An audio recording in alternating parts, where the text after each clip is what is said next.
Hi, today I want to make a video about something that happened to me lately, which is that I won my first cup and with a very stacked competition against some players that I respect the most. I'm very, very happy that I rose to the occasion. With some luck here and there, but sometimes it takes some luck. Yeah, it just feels like yesterday that I made a video talking about that I don't have a cup win to my name. And yeah, well, here I am. So let's start things by showing you the list.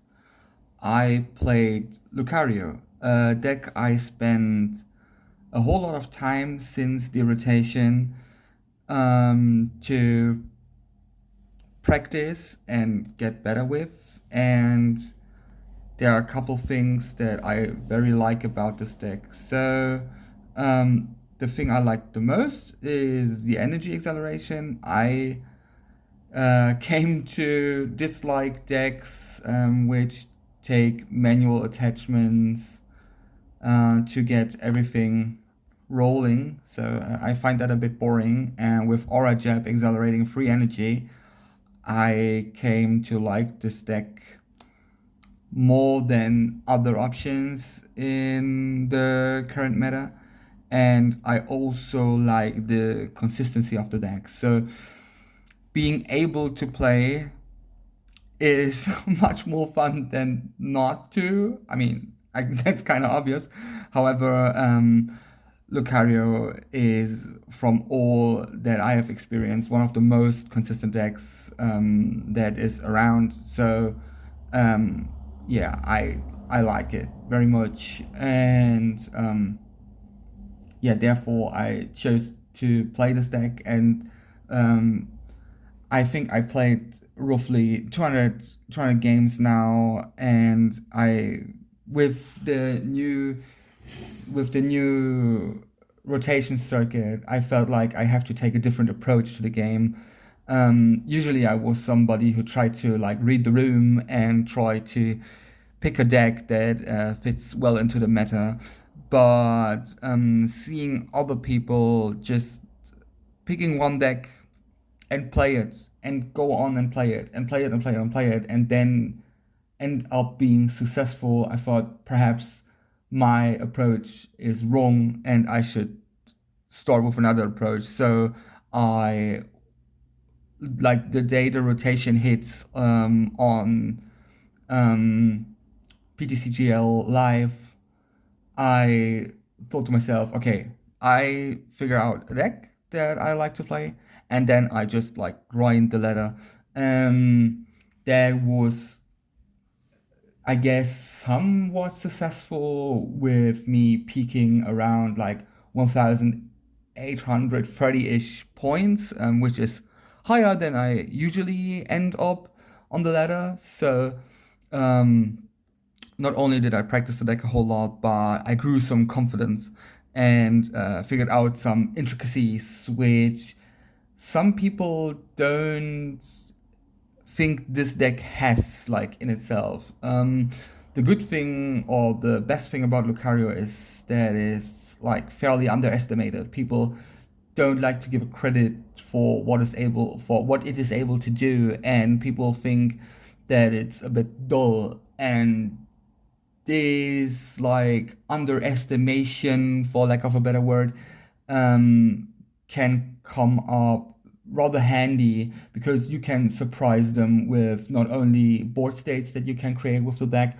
but also just like, I don't know, the full force like energy, the way you just like straight up cut through the chase is yeah, rather surprising to some people, even if they are more experienced players, which yeah, came in handy here and there. So yeah, let's start with like my 60 and what I think about Lucario's 60 in general. So, like it's here, we play 4 Iolo and 3 Lucario. 2 Soul Rock and 2 Lunatone, and 2 Makuhita and 2 Hariyama. For energy, I bring in 10 fighting energy and 1 special rock fighting energy. And for search items, we bring 4 fighting gong, 3 Pokepads, and 4 Ultra Ball. For my amplifiers, I bring 4 energy drinks. And then I bring 3 one-offs in name of Switch, Night Stretcher, and Pokecom. And my 2 stadiums are Gravity Mountain, Rocket's Headquarter, and I bring 2 equips. One of them is our ace bag, which is the Maximum Belt, and 1 air balloon.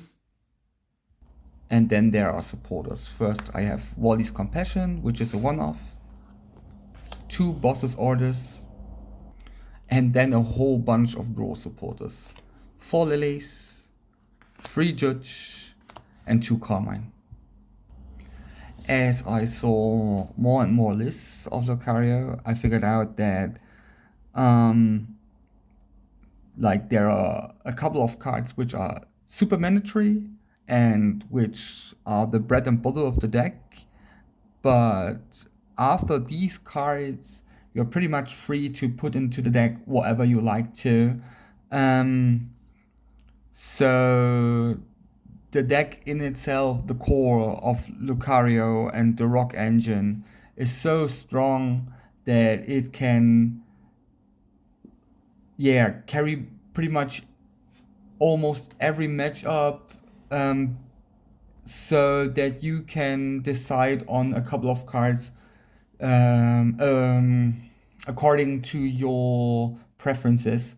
So it's not that much about like the exact 60, and as I noticed, some people try to find the exact 60, which I don't think is the right approach to this deck. I think you need to know the like non-negotiable 50 to 55, and then you can end with like 5 cards to your own preference, and whatever you think like feels good or doesn't feel good. What I would advise you to, whenever you think, oh, I would like to play Lucario, just like pick the most cookie cutter list, play at least 100 games, and then start to change cards slowly, because then you can figure out what you really want to change, what you really need more of, and you shouldn't like get recency bias get the better of you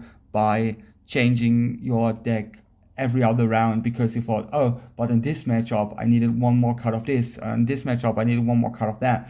You don't want to pull like onto opposite ends of a rope. You just want to figure out which is the like most important call for you. And I would say the following cards are for me. I really think that with my line of Pokemon, I figured out something that is completely working for me, and I like to think that this could be around-ish the best core for the deck at all in terms of Pokemon, which is 2/2 Rocks, 4 Riolu, 3 Lucario, and then 2/2 Makuhita Hariyama. Starting with the rocks, there are some people who like 3 Soul Rock in their list because they want to increase their odds of starting Soul Rock, which is a viable approach. But I end up liking some other cards in my deck more, and I think 2/2 just like is sufficient, and therefore it's enough to me. For Riolu, there are some people who say, oh, I like 3 Riolu more. It's they are enough for me. I get where they are coming from. However, there are some matchups, especially I'm thinking about the Zoroark matchup, which is a difficult matchup in of itself, where I tend to like having at least 2 Riolu benched and 1 Lucario in the active. And with free Riolu in the deck, the odds of creating that kind of board um, get slimmer. Not only because you can like less efficiently draw into one Riolu, but also because just like one could be prized, and then the whole thing gets a bit messy, a bit like tight.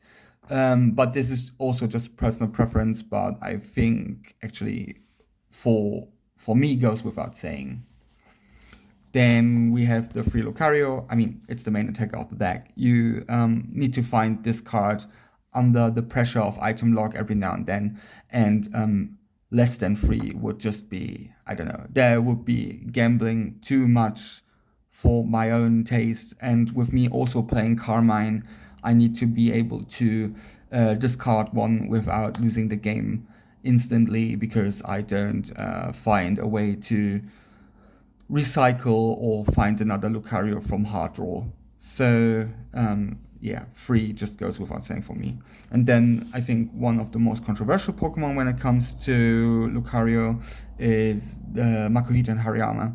So there are some people who say they are just like a liability, you know, because they have like this free massive like free retreat cost, and the basic has like 2 retreat cost, and there is a chance that you start Makuhita and then you don't find a way out of him being in the active. Yeah, there's like no pivot, no retreat available to you, and you just like lose because this little like doughy guy sits in front of your bench and just like gate keeps you from playing the game.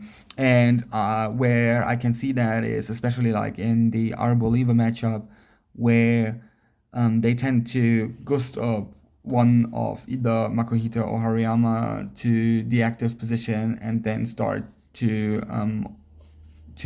snipe your bench.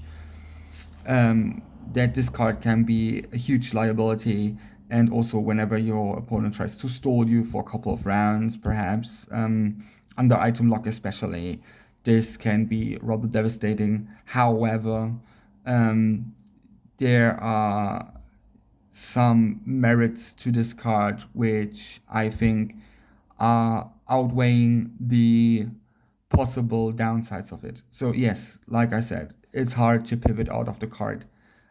But then again, having 2 more gust options during your game can set up just like checkmate board states wherever you think like, okay, I put down like one Makuhita, and if he doesn't find a way to deal with that card, and you just like need one more gust to finish the game, then one Makuhita and like one Hariyama and 2 boss can be a way out of this game with you end up winning. And then again, Hariyama is a very valid attacker, and I think like the most important part of Lucario, the single best thing about this deck is that you can end up having a board state which can force your opponent into an 8 price game rather than a 6 price game.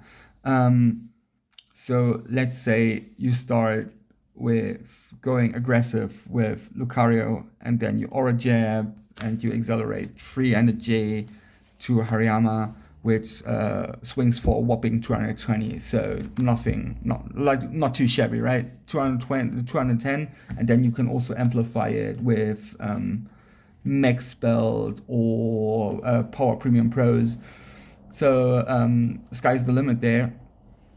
But 210 in itself is also pretty great. Coming back to the scenario that I mentioned, yeah, you start with R-Japping, and then he knocks out Lucario, so he takes like 3 prices, right? So him having taken 3 prices means that he only needs to kill 1 more Lucario for game. Decks that don't run Hariyama will end up having to evolve into Lucario because it's your only valid attacker besides Solrock perhaps, but I mean like 70 damage only like gets you that far. So they have to evolve into another Lucario, go into Lucario, then this guy gets knocked out, and they've taken all their six prices. Wherever when you play Hariyama, you Aura Jab, then you accelerate energy to Hariyama, then he knocks out your Lucario. He has taken 3 prizes now. Now let's imagine you attack with Hariyama and take some of the prizes, and then he knocks out your Hariyama.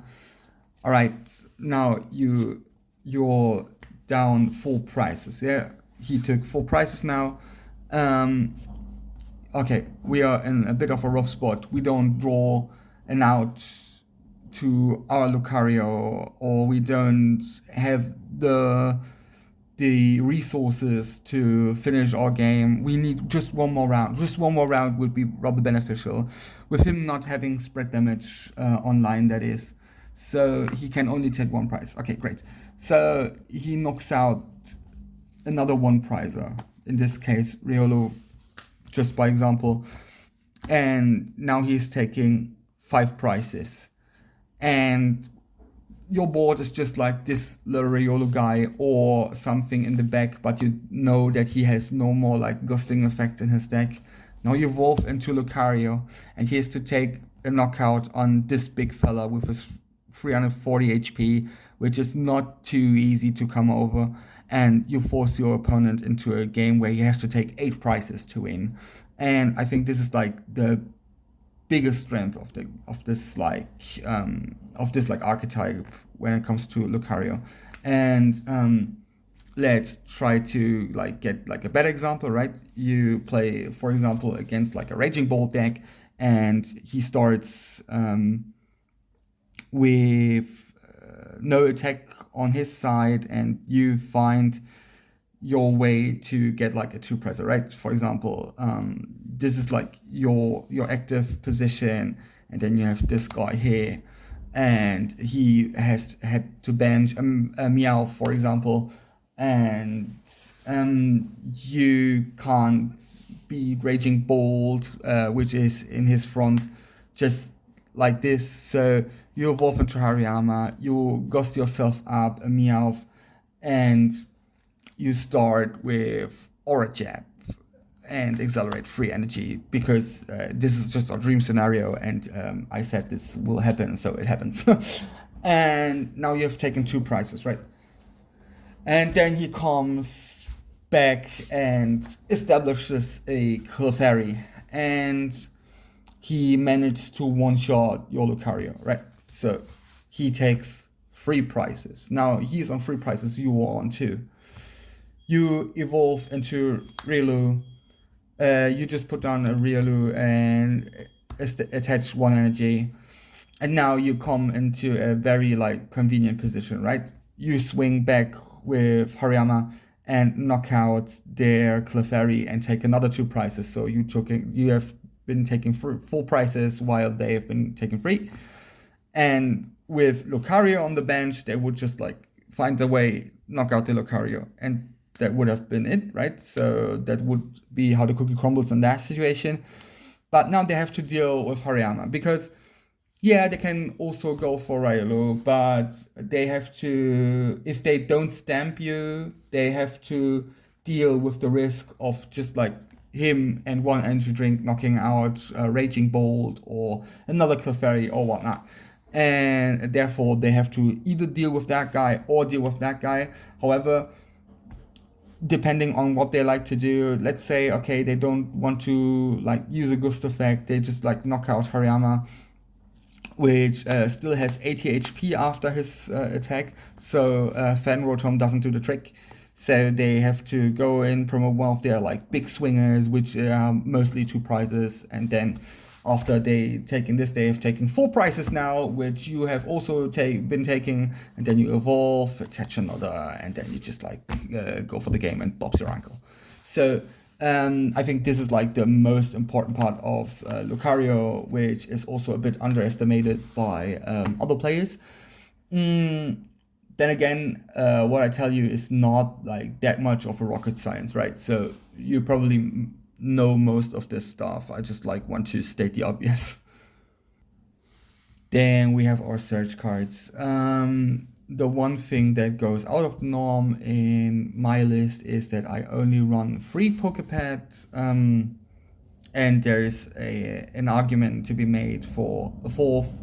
However, I didn't find the space yet, and the way I have it now here is good enough for me. But I think like for Ultra Ball and for Fighting Gong, just they go without saying. So there's like no space for negotiation here, and Pokepad 3 to 4 has to have to be a right. So we don't have that much of other options, and also these cards end up being more often than not being these cards being sufficient like thinning options whenever we want to slim our decks to increase our odds to draw into something that can perhaps win us the game, or get rid of things that are just like, I don't know, like not beneficial to our game plan whenever we know which deck we are playing against. The other easy no-brainer is the Power Premium Pro, Premium Power Pro. So yeah, I don't know. This just is our way to deal with big HP threats that are not resistant to fighting, and yeah, there's so much we can do with that. We can juice up or Soul Rock or Hariyama or Lucario to take prizes whenever your opponent thinks that your damage is sealed at a certain point, and then you just like break through that ceiling and get a surprising knockout, or even not surprising but a like calculated knockout on something that would otherwise be out of your reach. So for example, you can hit the number of 330 with Hariyama with like 4 energy drinks. You can hit 390 with Lucario. So there's like, you can just like hit absurd numbers with like 1, 2 to 4 of these Power Premium Pros. This is the better part of your supporter line, which I think is just mandatory at this point.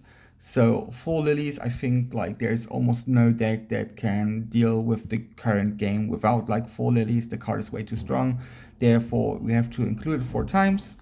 We want to have 2 Boss's Orders or Ordini del Capo in order to hunt for Meowths and Kangaskhan and Pheasantippides and every card that is weak to fighting to either start or finish the game.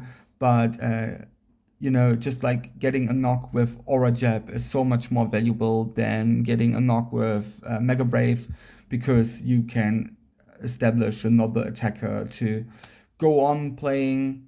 So yeah, two boss go without saying. There's an argument for 3, especially whenever you don't play Hariyama. You need actually 3, but 2 is the bare minimum.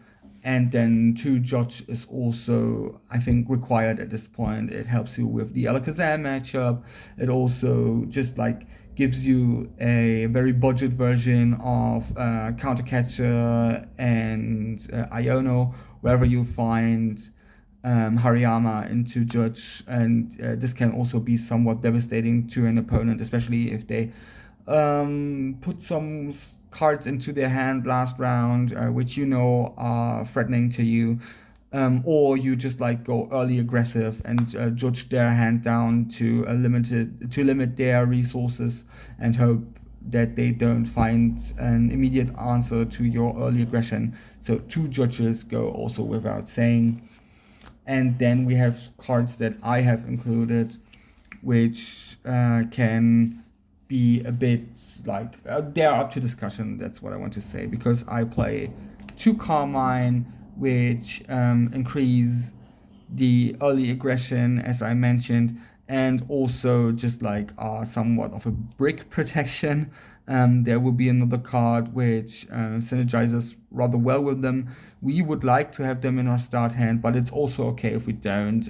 They also can just like be thinning options in a late game, or whenever you thin your deck to a sufficient amount of cards, they can also just like be a guaranteed hit to these cards whenever you have thin your deck down to a certain degree.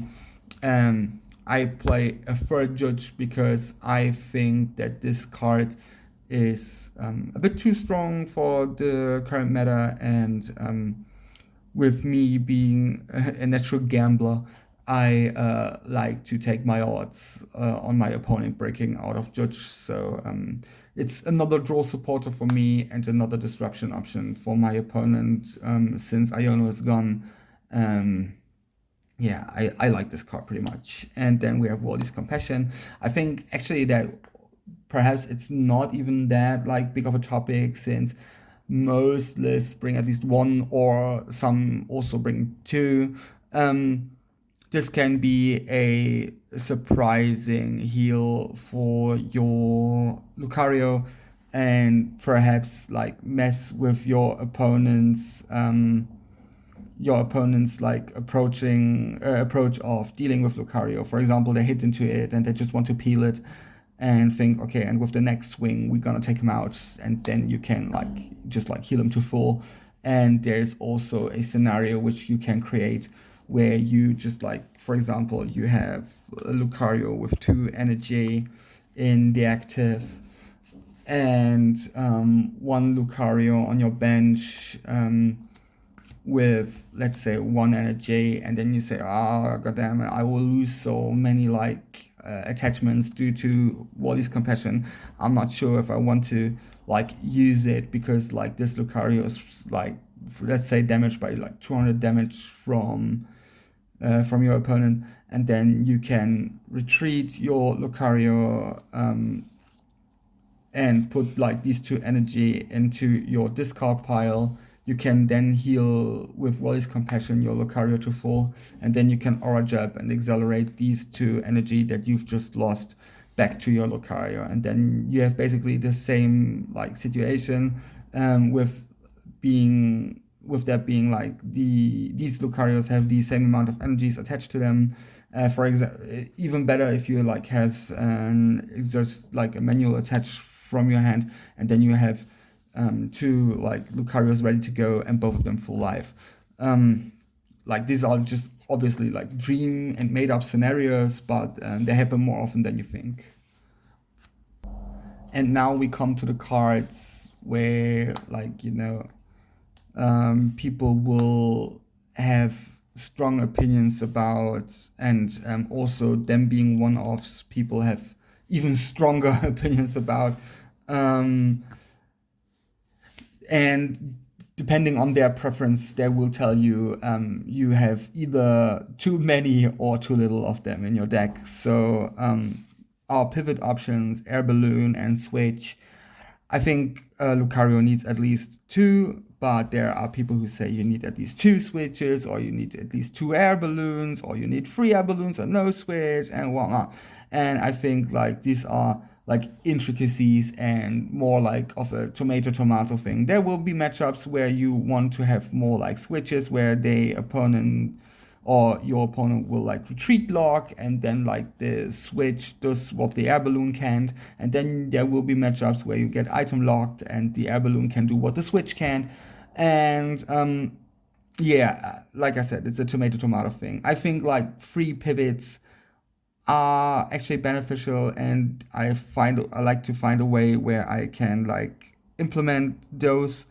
But at the moment, I find like 2 are non-negotiable, but the way you set up these 2 like pivots, this is really up to you and your preference and whatever you deem to be the best way. The A spec, also rather heavy discussed. I like Max Belt the most because it increases our chance to one-shot Dragapult, which I think is the current threat of the meta, and without like finding ways to deal with him quickly and within one swing, I wouldn't like to approach the meta with a deck right now because punching into Dragapult just doesn't do the trick because they swing back and you increase their value of Monkey Dory, and this can just be devastating. So yeah, I think I like Max Belt the most, but there are people who like Legacy Energy better, and then there are people who like Stamp and Scoop Upcycling and whatnot. But to me, this seems to be the most consistent card that I like the best, and also yeah, it's a rather easy card to play, right? Of course, you don't have to attach it like from the get-go, and there are times where you want to hover it in your hand and like see what your opponent does and then attach it. But on the other hand, like it's really just like an amplifier for 50 damage flat, right? So whenever you need it, just put it on. And me not being a smart guy, I think this is like the best solution for me. My stadiums. Again, for the Dragapult matchup, I like the Gravity Mountain, but also for the Dragapult matchup, and actually every other matchup, I like the Rocket's Watchtower. A round one where you put down a Rocket's Watchtower and also play Judge can be like sometimes be game deciding because you just like slimmed their hand size and perhaps they just like their only way out is like to put down the Meowth, and then this Watchtower wins you just like by default the game with you like not doing that much. Or when you play against Alakazam and they play like the Dunsparce line, you can stop that from being played. So I like this card. It ends up being useless on half the time, but then the other half, it's just like it's so valuable that I would like to keep it into my deck. But this is the card I think I can like go without the best out of my 60. So perhaps it won't last that long in my deck, but at the current time, I like it more than I don't. And the Gravity Mountain, just like against Arboliver, against Dragapult. Yeah, this is just like, this is just considered another Premium Power Pro, which also can last a bit longer than Premium Power Pro. So yeah, yeah, it has its use cases, and you probably know when they are probably way better than I do. So yeah, there's this card. Yeah, I like it. The Pokecom. Also a card that I think I can go without. However, with a hand, like with a starting hand, having no supporter, this can be a bit awkward. And drawing into this and finding another way to your Lilies because she seems to be the best supporter in the game. Yeah, it's just neat, I guess. And also being able to find a late game boss with that in hand. Yeah, I don't know. I like Pokecom. And a one off, it doesn't hurt. Stretcher is pretty good in my list. I can see where people say that it's not good in theirs because, for example, like I play Carmine, right? So I can discard valuable resources that I need to recycle, and then this comes in handy. But if you don't play Carmine, then yeah, the value of this card like decreases, but only by a little because like I don't know, this card is just like such a cookie cutter good card that it will be beneficial more often than not, I think.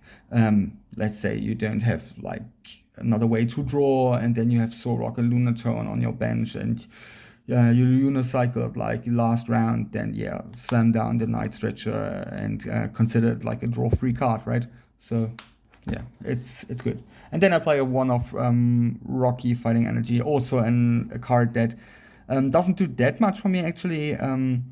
because compared to his ugly little brother, this card allows me to use Lunar Cycle. This doesn't, but against Retreat Lock, this can help, and against Pull, Phantom Dive Spread, this can help, and against Alakazam's first attack, this can help. And yeah, I hear the argument every now and then, but they play Enhanced Hammer and then this card is gone. Yeah, but when they play Enhanced Hammer, their hand sizes shrink by one card. And this could be the difference between like having the 17 cards that they need to one-shot Lucario or they don't. So this card can also be just like handy as a one-off against Alakazam, because being that naive to think like, okay, I put this down and it sticks because they don't find the Enhanced Hammer. Yeah, I don't think this is like something that even as a gambler that you should like put all your eggs in, right? So this is a basket that you can probably avoid and just like be realistic about it and say, okay, this is a means for them to like shrink their hand size by one, or perhaps just like with one attack, and then yeah, that's basically all we want from this card. So yeah, a one-off is okay, but then again, if you play none, I would say this is also fine. And if you play two, this is also fine. But whenever you think like I need 3 or 4 because this will increase my Alakazam matchup, Alakazam is like a matchup simple enough and good enough for us for like being not reliant on this card. So yeah, these are the cards in my deck, and I think I will do a video shortly where I like talk about some plans and match plans that I have against like a couple certain decks which are more played currently than others. If you're interested in, you can tell me that and I will try to like make a video about that. But other than that, that was my Lucario list. There was my video telling you that I won a cup, and thank you for your attention and making it through like roughly 40 minutes of me rambling, and see you around, guys. Cheers.